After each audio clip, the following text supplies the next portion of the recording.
Et donc c'est comme ça qu'Azalée est né en Deux-Sèvres, avec au départ 3 infirmières et une dizaine de médecins.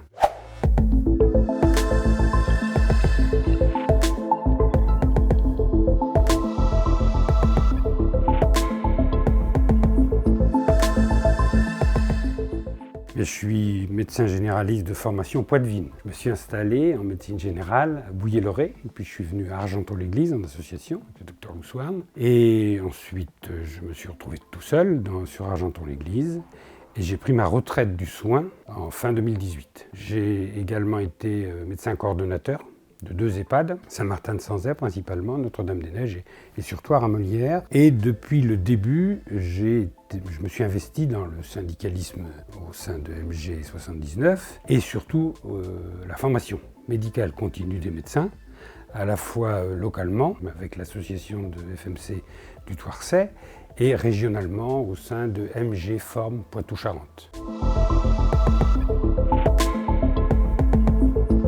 C'est une association de médecins et maintenant d'infirmières qui est née au début des années 2000 après la rencontre des médecins généralistes du nord de Sèvres et des ingénieurs qui étaient descendus en province parce qu'ils se préoccupaient de problèmes de la médiation vis-à-vis du patient et les innovations en médecine. On s'est rencontrés, on a fait des expérimentations dont une a été connue un grand succès, l'armoire à pharmacie et la consultation armoire à pharmacie. Et en 2004, le docteur Gauthier, qui faisait partie de ce groupe de réflexion, a sauté sur l'occasion proposée par l'URML Poitou-Charentes de faire un protocole expérimental de délégation de tâches. C'est comme ça que ça s'appelait à cette époque. Et donc c'est comme ça qu'Azalée est né en Deux-Sèvres, avec au départ 3 infirmières et une dizaine de médecins, sur des sites de médecins en groupe. Et moi je suis arrivé juste après quand on a insisté, Francis, je me souviens, Francis Luquin, qui était tout seul lui aussi,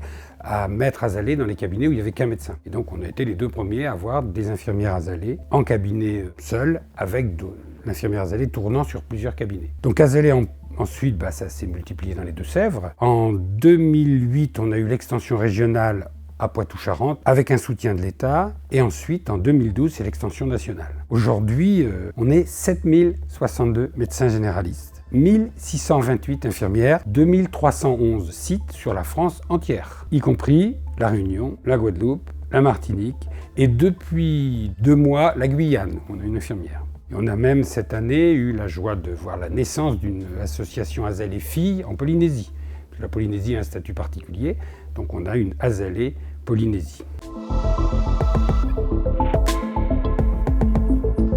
Alors Azalée, c'est donc une organisation de médecins généralistes, d'infirmières de santé publique et d'ingénieurs particulièrement intéressés qui nous aident beaucoup pour tout ce que les médecins ne savent pas faire. Tout ça dans un système qu'on a baptisé, on utilise le terme d'holacratie, c'est très important pour nous. L'holacratie, c'est le fait que la gouvernance de cette structure n'est pas faite par des chefs ou des directeurs, quoi que ce soit. C'est la structure, tous les membres de la structure qui pratiquent cette gouvernance. Ça bouillonne, ça remonte et puis on trie. Donc Azalée est une association qui salarie les infirmières, qui met à la disposition dans les cabinets de médecine générale une infirmière qui va travailler en collaboration, en coopération avec le médecin traitant pour le bien-être du patient qui est notre préoccupation principale. Alors Azalée maintenant est devenue pérenne grâce à une loi. Elle est entrée dans le droit commun en 2019 avec un financement pérenne et ça entre dans les missions cardinales de la Caisse nationale d'assurance maladie. Actuellement, moi, dans Azalée, je suis directeur administratif et financier de l'association. Donc, je m'occupe un peu des paiements, toutes ces petites choses qui sont quand même importantes, qu'il faut faire, qui ne sont pas forcément les plus passionnantes. Et je suis membre du CRIDA Forme. Alors, le CRIDA Forme, c'est un groupement qui s'occupe de voir un peu ce qui se passe en fait d'innovation et de recherche dans Azalée, de faire remonter toutes les bonnes idées et de voir si éventuellement certaines ne peuvent pas être généralisées. L'exemple le plus récent, c'est l'asthme, où ça bouillonnait et maintenant on a une formation asthme pour les équipes Azalée. Donc dans ce CRIDA, il y a des médecins, il y a des infirmières, il y a des ingénieurs bien sûr, et il y a des membres hors Azalée. Par exemple, on a un anthropologue, on a des médecins de santé publique. avoir un regard un peu plus vaste sur tous les problèmes des soins primaires. Alors moi je suis en plus très actif dans certains, ce qu'on appelle des groupes transverses, c'est-à-dire des groupes qui nationalement s'occupent d'un problème.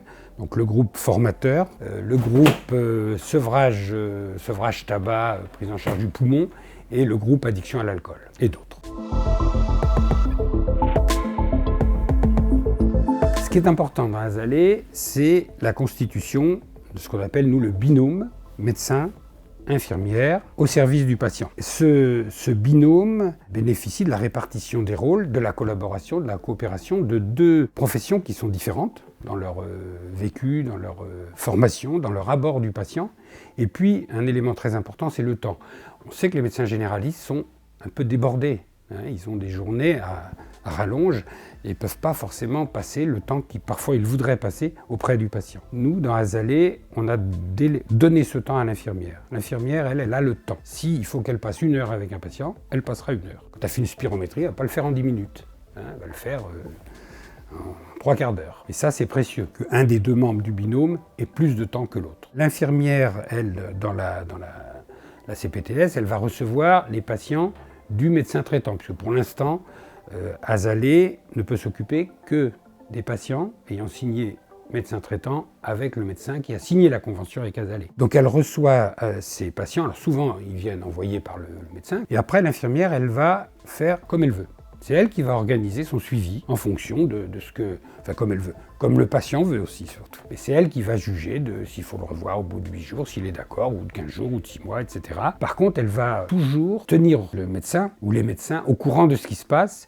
Et puis surtout, on a, nous, un système de recueil des données qui est sécurisé. C'est pas sur le net, c'est à nous, sur ce qu'on appelle le PSA2, qui est un logiciel sur lequel on va recueillir toutes les données anonymisées du patient, qui nous a permis de pouvoir faire des études et de montrer qu'Asalée, à la fois ça faisait des économies et ça soignait mieux, en particulier dans le diabète. Alors l'infirmière, elle va s'occuper donc de patients chroniques, en s'appuyant quand même sur des protocoles qui ont été écrits, certains déposés à la HAS au début, en particulier le premier qui est le suivi du patient diabétique et prédiabétique, le patient à risque cardiovasculaire, le repérage de la bronchopneumopathie chronique obstructive, de l'asthme et le sevrage tabagique qui occupe beaucoup les infirmières parce que les médecins n'ont pas beaucoup de temps à consacrer malheureusement pour quelque chose qui demande du temps. Le repérage des troubles cognitifs, les troubles du sommeil, l'accompagnement de l'enfant en surpoids, la participation aux campagnes de dépistage des cancers côlon, sein, le mois sans tabac, etc., etc. Mais toujours en collaboration avec les médecins auprès duquel elle travaille.